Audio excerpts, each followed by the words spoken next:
Hello, good afternoon mga kaibigan. Welcome to my vlog. Dito po ako ngayon sa Taiwan, sa Sanwa. Ito po yung tinatawag nilang night market.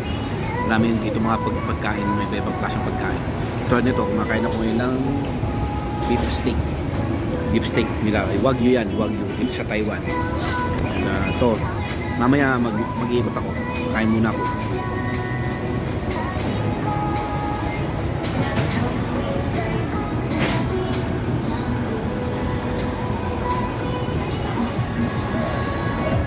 Yan po, may iba-ibang pagkain ng Taiwan, kumbaga street foods sa atin sa Pilipinas.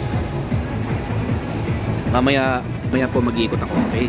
Naparaan ko lang yung mga nagtitinda para mas makakita nyo lahat ng iba-ibang klaseng pagkain. So, ito lang muna sa ngayon, kakain muna ako. Thank you. Mamaya ulit, ipapakita ko lahat ng mga pagkain dito.